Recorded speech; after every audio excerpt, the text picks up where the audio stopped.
أعوذ بالله من الشيطان الرجيم بسم الله الرحمن الرحيم۔ حضرت ابو ایوب انصاری رضی اللہ تعالی عنہ نے خبر دی کہ رسول اللہ صلی اللہ علیہ وسلم نے فرمایا، جس نے رمضان کے روزے رکھے پھر اس کے بعد شوال کے 6 روزے رکھے تو یہ پورا سال مسلسل روزے رکھنے کی طرح ہے۔ صحیح مسلم حدیث نمبر 2758۔ شوال کے 6 روزوں سے متعلق یہ پوچھا جا رہا ہے کہ ان روزوں کو ایک ساتھ رکھنا چاہیے یا وقفے وقفے سے ان کو رکھ سکتے ہیں؟ تو دیکھیے، یہ فضیلت شوال کے مہینے یعنی پورے مہینے کے لیے کہ اس میں آپ کبھی بھی یہ 6 روزے رکھیں گے، آپ کو انشاءاللہ العزیز یہ فضیلت ملے گی۔ یکم شوال جسے عید کا دن جسے ہم کہتے ہیں، تو اس دن روزہ رکھنا حرام ہے۔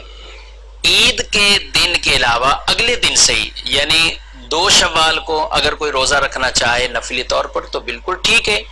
بعض لوگ 2 سے لے کر لگاتار 6 روزے رکھتے ہیں، یہ بھی جائز ہے۔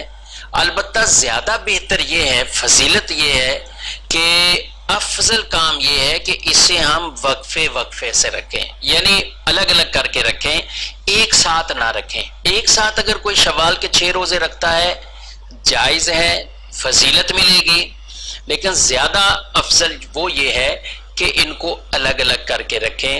تو یوں بھی ہو سکتا ہے کہ آپ پہلے ہفتے میں 2 رکھ لیں، پھر 2 رکھ لیں، پھر 2 رکھ لیں، اس طرح بھی ہو سکتا ہے۔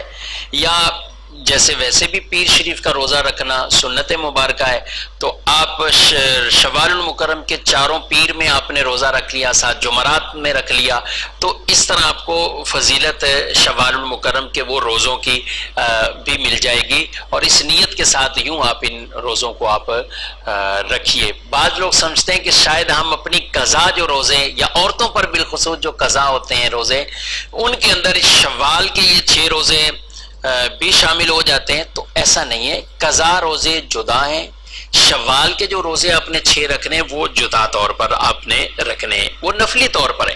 تو قضا جس پر فرض روزے قضا ہو، جیسے بہت سی عورتوں پر کچھ نہ کچھ ان کے روزے قضا ہو جاتے ہیں، تو وہ اپنے قضا کی الگ قضا کی نیت سے روزے رکھیں گے۔ جو شوال کے رکھنے وہ الگ شوال کے نفل کی نیت سے ان کو وہ رکھیں گے، تو پھر ہی انہیں اس کی فضیلت حاصل ہو سکے گی۔ تو بہرحال مختصر یہ ہے کہ ایک ساتھ رکھیں تو بھی جائز، اور وقفے وقفے سے رکھیں تو یہ بھی جائز، اور یہ زیادہ افضل کام ہے کہ ہم الگ الگ کر کے ایک ساتھ شوال کے 6 روزے نہ رکھیں، بلکہ الگ الگ کر کے ان کو رکھا جائے۔ شوال کے مہینے میں 6 روزے آپ نے پورے کر لیے تو انشاءاللہ آپ کو وہ فضیلت پوری ملے گی۔